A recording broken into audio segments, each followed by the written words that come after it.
There's a great opening line from literature: happy families are all alike. But that was Leo Tolstoy. That was a long time ago in a different land, and he could not have imagined this next story we're about to show you. It's about a couple that faced a crisis that could have ended their marriage, and they decided to go down an entirely different path. They say their task now is making it no matter what. Here again is Harry Smith. Until 12 years ago, Dee Dee Boylan was quite sure she was in an ideal marriage. We had a terrific marriage. We were very complementary. You know, we had a really happy, loving, compatible marriage. But Dee Dee's husband had been keeping a secret that would shake their marriage to its core. When your husband told you that he wanted to live his life as a woman, what was your reaction? When I first realized what we were looking at and what we were dealing with, I was terrified. It was as if Dee Dee was being jilted. Her husband was becoming the other woman. Did it make you angry? Oh, sure. I felt like I had been gypped. It wasn't what I signed up for. Dee Dee met the then Jim Boylan in college. They fell in love, got married, settled in rural Maine, and had 2 children.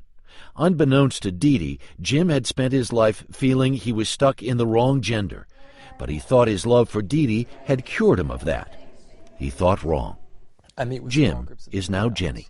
Did you ever think in a million years when you got married that you would go through this transformation? No, I think it's very typical for us to think that love will make us into better people, will make us into the people that we hope to be.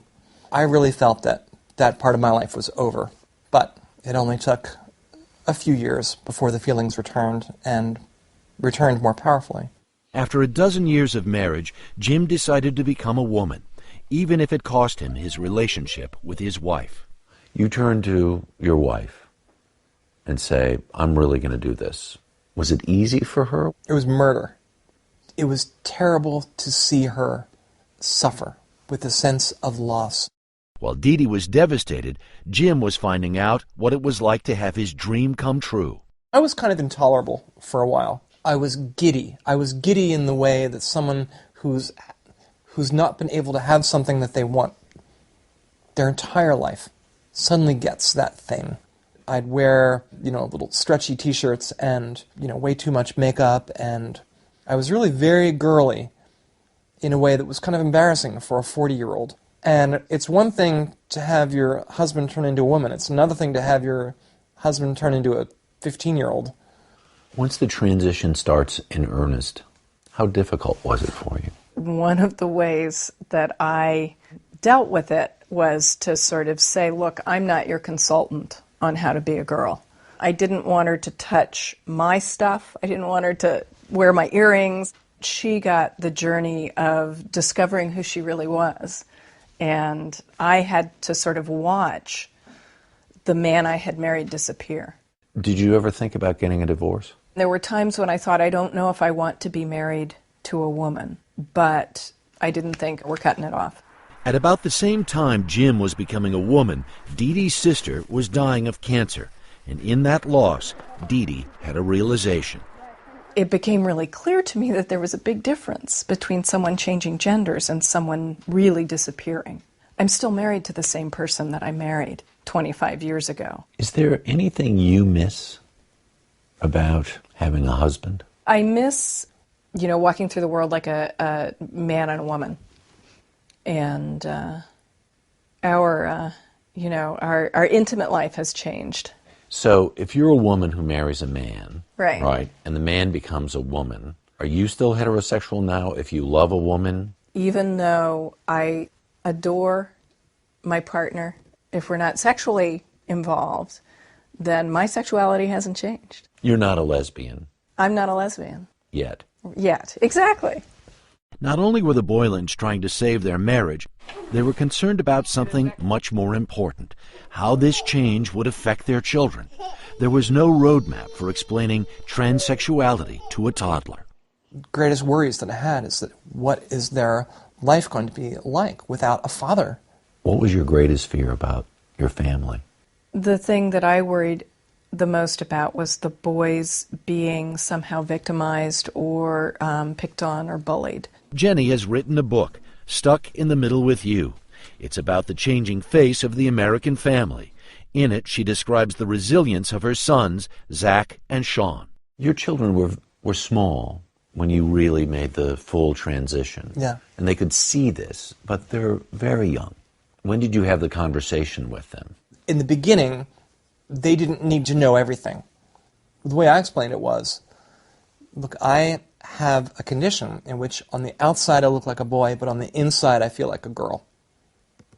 And so I'm going to be taking some medicine that's going to make my outsides match my insides. And what was that process like for them?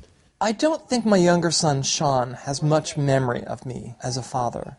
Zach might have a little bit more. My transition around the children was very gradual and very subtle. In fact, I remember the day that I first appeared fully en femme in front of them, I asked them, do you recognize anything different about me? And Zach said, "You're not wearing your glasses?" The children have grown since those old home movies. Zach is now a college sophomore. Sean is a junior in high school. Zach, do you feel like you live in a normal family? If normal is a family that has a mom and a dad and 2 kids and a white picket fence, then no, I don't live in a normal family. But if a normal family is one where everyone treats each other as equals and with love, then yeah, I live in a normal family. To the Boylan surprise, neither Sean nor Zach was bullied. Scenes are... Something they attribute in part to Jenny being so open and public about her life. Jenny is a beloved professor at Colby College in Maine. She is also one of the best-known transgendered people in America. Is there anything difficult for you personally about being in this modern family?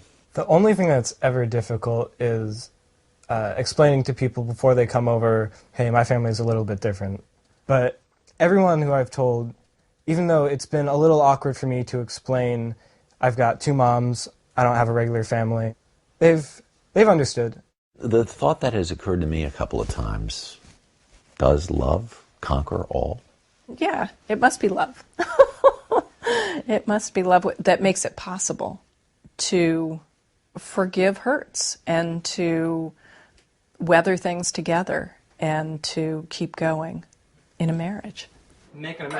As we spent time with Jenny and her family, their love for one another was immediately apparent. While Jenny and Dee Dee were cooking, we noticed something a bit unusual for teenagers. Both Zach and Sean sidled into the kitchen. Yes, they were hungry, but they actually wanted to be near their parents. We're just one big happy family. That might be the weirdest part of all. Well, how about that? Harry Smith reporting on a very different family in the great state of Maine.